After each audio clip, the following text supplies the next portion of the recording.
So far we've looked at HTML basics and some CSS basics, and we've looked at how to use inline CSS, internal CSS, and also external CSS. Now I'm going to show you a couple of things that are going to be useful when you're trying to edit your web page. So first thing I'm going to show you is, no matter which web page that you go to on the internet, in fact no matter which page you're looking at on your browser, you can actually look at its code from within the browser. For example, we're looking at this particular page which is on our computer. If we want, we can go and open it in Notepad, but suppose we don't have this, we can still look at the code for this page. So how you can look at the code for a web page is, right click on the browser and come to view page source. This way you'll get the entire HTML code, and if you're using any CSS, it will also be available here. Okay, so this is a very simple trick. Now you may find that this particular term is different in different browsers. For example, right now I'm using the Chrome browser and it says view page source, and it may be different in a different browser, but you should be able to see the code on any browser by following this method. Now if you want to look at the CSS code, you just click on this link and it will show you what's in the CSS file in here. You can also see the image by clicking on here, and you can see the image open up in the browser itself.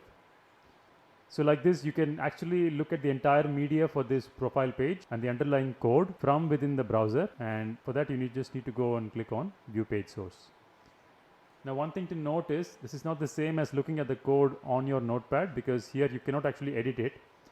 You can only look at it, you can't change anything here. So this is just a way to have a look at the code and see if something is wrong, or if you're looking at somebody else's web page, then you can see how they've done it. So this is a small trick that I wanted to show you. This is always useful when you're looking at somebody else's website and you want to understand how they've done it. So the next thing I want to show you now is an online service called CodePen.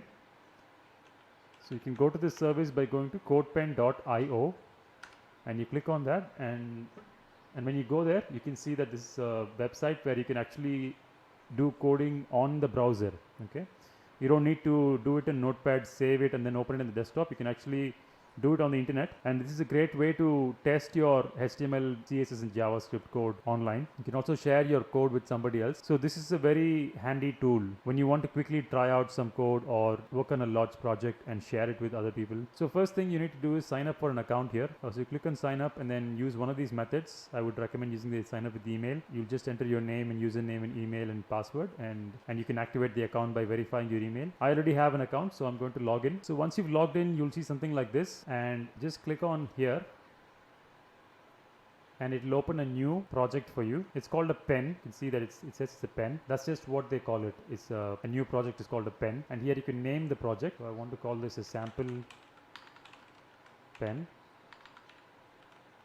and here you can type your HTML code and add the CSS code. We've not looked at JavaScript yet, but once we look at that, we can also add the JavaScript, and our output page will appear here.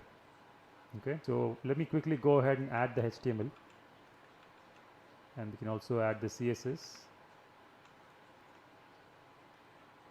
So you can see the output appear at the bottom here, and it's all styled according to our CSS. The only issue here is that the image is missing, and for this we'll basically need to upload this image onto the internet and get a link.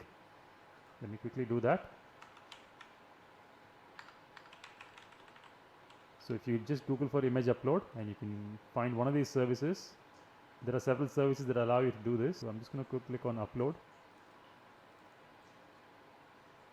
Upload it, you get the link. So here you'll just use the HTML codes. That way you'll get the actual image link. By the way, if you just click on one of these links, this will actually lead to the page itself, not the actual image. We want the image link. So click on here and get the link that appears in the SRC over here. Once you get the link, you come here, come to the HTML part, and in here, instead of dot avatar png, this is the address of the image, and here you have to paste the link that we copied. Okay, it's not letting me copy just that.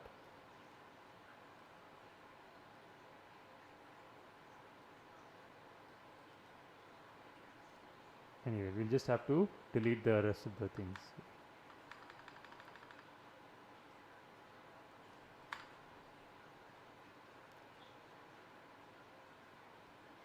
Okay, so now we have the preview of our HTML page right here and the code right here.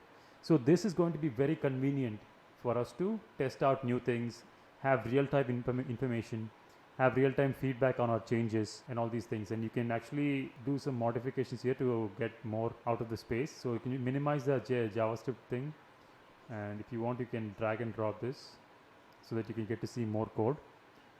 And it's also possible to do something like this if you want to just have exclusive access to the CSS or similarly to the HTML. So like this, you can actually arrange your workspace like this and have a lot of different layouts. And let's say you want to save this, your work is done, you want to save it, just click on the save. And the cool thing about this whole process is that once you're done, you can actually share this with other people. So how you do that is click on share here, and you can copy this link, and let's say you open it in a different place where you don't have the account logged in. So using this link, somebody else can have a look at your code. Okay, I'm not actually logged into this place. I'm logged out, but still I can see the code. So anybody can look at your code. So this is a very convenient way to share your work. And there's also another option here called export, and you can export it to a .zip file. And once you get the zip file, here you'll see in the SRC folder, you'll see the HTML and CSS and everything. So this is a very easy way to share work and maintain your work. So this is actually a very useful tool in learning web development and also working on projects. And you'll definitely appreciate this even better if once we get into JavaScript, because we can write our JavaScript code and also execute it in the same space. Hope this was helpful. Please make sure to like and share this video. Also subscribe to our channel, and please click on the bell icon for notifications of future videos. Thanks for watching. See you in the next one.